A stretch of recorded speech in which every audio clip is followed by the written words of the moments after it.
कोई भी अत्याचारी हो, जो अत्याचारी है वो तो वंदे मातरम की बात नहीं कर सकता।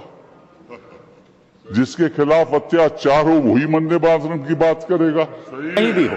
बात तो यही है और मैं ना। आपको एक और बात बताऊं, बड़ी इंटरेस्टिंग बात है कि चाहे एक वो अंग्रेज था हेनरी क्रेक 1937 में, उसने ये बोला, जो हमारे स्वतंत्र सेनानी थे उनके बारे में ये बोला, बोले Vande Mataram has been literally the war cry of the terrorists.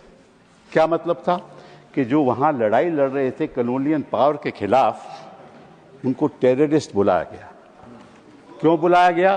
क्योंकि वो अपने हकों के लिए लड़ रहे थे, इसीलिए बुलाया गया ना। तो आजकल के जो हमारे छात्र हैं वो टेररिस्ट हो गए हैं, हमारे जर्नलिस्ट हैं वो टेररिस्ट हो गए हैं, उनके खिलाफ यूएपीए ये चीजें लग रही हैं ना। माननीय तो उनकी लड़ाई कौन लड़ेगा? कपिल सिब्बल जी। थैंक यू वेरी मच अध्यक्ष महोदय कि आपने मुझे मौका दिया इस चर्चा में भाग लेने का। बहुत कुछ बातें सदन में ऑलरेडी कही जा चुकी हैं, तो मैं दोहराऊंगा नहीं, कुछ चंद बातें आपके सामने रखूंगा। पहली तो बात यह है कि जो वंदे मातरम का हिस्टोरिकल कॉन्टेक्स्ट है उसको हमें समझने की जरूरत है। आनंद मठ लिखा क्यों गया था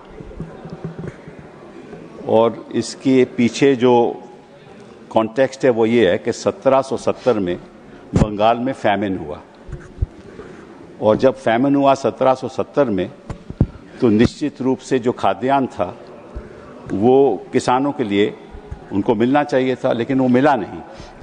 और जो कॉलोनियल सरकार थी उन्होंने वो खाद्यान्न खुद अपने ट्रूप्स के लिए भेज दिया, और जो होर्डर्स थे वो अपनी खाद्यान्न को होर्ड करने लगे, प्राइसेस बढ़ गई, तो 10 million people in Bengal died in the famine.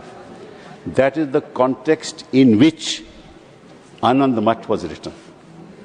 And what Anandamath says is the following, कि उस समय क्या हुआ कि एक सन्यासी का रिबेलियन हुआ, और शांति एक सन्यासन थी जिसका पति उसको छोड़ के चले गया था उसकी कॉलोनियल पावर्स को का सामना करने के लिए, और उस जान देने को तैयार था। तो शांति एक औरत थी जिसने अपने भेष बदला, और एक आदमी के पुरुष का भेष लेकर वो अपने हस्बैंड को ढूंढने गई। वहां जब उसको मिला तो हस्बैंड तो छोड़ के चले गया था, उन्होंने क्या, अब तो हम मिल गए हैं, चल इकट्ठा लड़ाई लड़ते हैं। और इकट्ठा लड़ाई किसके लड़ते हैं? जो अत्याचार करता है। तो उन्होंने दोनों ने अपनी जान दे दी। ये आनंद मठ की कहानी है, ये किसी को आज सदन में किसी ने रखी नहीं। इसके पीछे भेद क्या है कि मातृभूमि की रक्षा करना तो हमारा कर्तव्य है ही, लेकिन एक दूसरा कर्तव्य भी है जिसके बारे में किसी ने कुछ नहीं कहा, वो ये है कि जहां जहां अत्याचार होगा वहां हम विरोध करेंगे। असली आनंद मठ का मतलब ये है, कोई भी अत्याचारी हो, जो अत्याचारी है वो तो वंदे मातरम की बात नहीं कर सकता। जिसके खिलाफ अत्याचार हो वही वंदे मातरम की बात करेगा। सही है, बात तो यही है ना। ठीक है ना, चाहे वो कहीं भी हो। और मैं आपको एक और बात बताऊं, बड़ी इंटरेस्टिंग बात है कि एक अंग्रेज था हेनरी क्रेक 1937 में, उसने ये बोला, जो हमारे स्वतंत्र सेनानी थे उनके बारे में ये बोला, बोले Vande Mataram has been literally the war cry of the terrorists.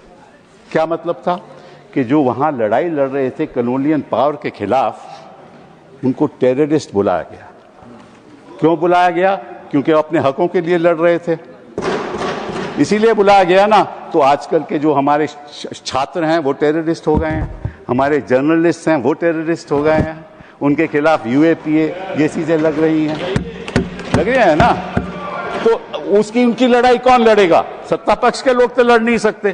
तो जो अचंभे की बात यह है कि ये वंदे मातरम की बात करते हैं जब हमें वंदे मातरम की बात करनी चाहिए। वंदे मातरम तो हमें चिल्लाना चाहिए ना। इनका क्या हक है? ये तो अत्याचार रोज करते हैं, जनता के ऊपर रोज करते हैं ये अत्याचार, इनका क्या हक है? दूसरी बात आपके पास रखना चाहता हूं कि इन्होंने कहा कि ये मुस्लिम अपीजमेंट है, ये इन्होंने बात कही। मैं आपको एक उदाहरण दे दूं कि जस्ट नोट दिस, अप्रैल 25, 1998 में एक यूपीए सरकार ने सर्कुलर इशू किया जिसको बोलते थे कल्प योजना। एक सर्कुलर इशू हुआ था, उसके बारे में ये कहा गया कि हर स्कूल में, हर गवर्नमेंट एडेड स्कूल में ये गाना गाया जाएगा, वंदे मातरम। वाजपेयी जी प्रधानमंत्री थे, वहां बड़ा बवाल हो गया और वहां बच्चों को स्कूल से बाहर कर दिया। तो वाजपेयी जी को जब नवंबर में वो उत्तर प्रदेश गए उनको पता चला ये क्या हो रहा है, तो उन्होंने दिसंबर 3-4 में मीटिंग बुलाई और ये सर्कुलर वापस लिया गया। ये इतिहास की बात है। उस समय कोई मुस्लिम अपीजमेंट नहीं थी। वाजपेयी जी ने समझा कि हम विवाद की राजनीति नहीं करना चाहते, और उस समय मालूम जो मंत्री था, जो बेसिक एजुकेशन का मंत्री था, वो रविंद्र शुक्ला था। तो मैं आपको उसका नाम भी दे देती हूं कि इसका क्या मतलब है। इसका मतलब ये है कि जो वंदे मातरम है ये मातृभूमि की रक्षा के लिए भी है, लेकिन अत्याचार के खिलाफ ये हमारा हक भी है। संक्षिप्त करिए, समय हो गया। हमारा मानव अधिकार है कि जहां जहां अत्याचार होगा हम उसके प्रति प्रोटेस्ट करेंगे। 2 मिनट नहीं, अब सभी के साथ एक सा है, और अब मैं सोचता हूँ कि आपको बहुत सारे लोग सुनना चाहते हैं। आप एक विद्वत मुझे बात करनी, लेकिन आप कम समय आते हैं इसलिए कम लोग सुनते हैं। धन्यवाद। अलाउ मी सर, आपकी पार्टी के पास समय नहीं है। महाराजा संजय ओबा सर 1 मिनट, 1 मिनट में बात कीजिए। 1 minute just 1 minute. 1 minute. So just want to. One minute. Sir दो छोटी सी बातें आपके सामने रखूंगा। 2 छोटी सी बातें। जब ये बात रविंद्रनाथ टैगोर को बताई गई कि भाई इसमें बड़ी बात हो जाएगा, तो रविंद्रनाथ टैगोर जी ने क्या कहा ये मैं आपको बताता हूं। To me the spirit of tenderness and devotion expressed in the first portion, the emphasis to give to the beautiful and beneficent aspects of our motherland made a special appeal, so much so that I found no difficulty in dissociating it from the rest of the poem. And this was endorsed by Gandhi ji. This was endorsed by Gandhi ji. This was endorsed by Gandhi ji. He said, this was endorsed by Gandhi ji, and Gandhi ji said, it is an anti-imperialist cry. It had never meant to me that it was a Hindu song or meant only for Hindus. This is what Gandhi ji said. And he said, these are evil days that have come in this country. So the point is, sir, the point is just one sentence, sir. One sentence. This was a movement against the partition of Bengal. Now you are partitioning the minds of this country.